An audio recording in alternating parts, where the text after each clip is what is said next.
नमस्कार मित्रांनो, स्वागत आहे तुमचं मराठी टेक मित्र यूट्यूब चॅनलमध्ये.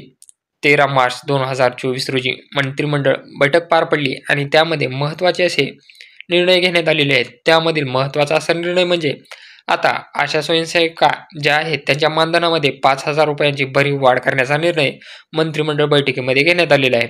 तर पहा, राज्यातील आशा स्वयंसेविकांना राज्य शासनाच्या निधीतून दिल्या जाणाऱ्या मानधनात ₹5,000 वाढ करण्यास मान्यता देण्यात येत आहे. मानधनातील ही वाढ नोव्हेंबर 2023 या महिन्यापासूनच देण्यात येणार आहे.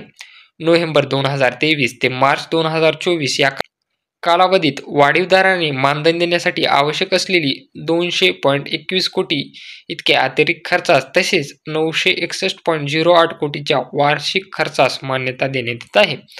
तर जे आहे ते आशा स्वयंसेवकांना आता ₹5,000 वाढीव असं मानधन भेटणार आहे. जर व्हिडिओ आवडला असेल तर चॅनलला नक्की सबस्क्राईब करा आणि बेल आयकॉनला प्रेस करायला विसरू नका.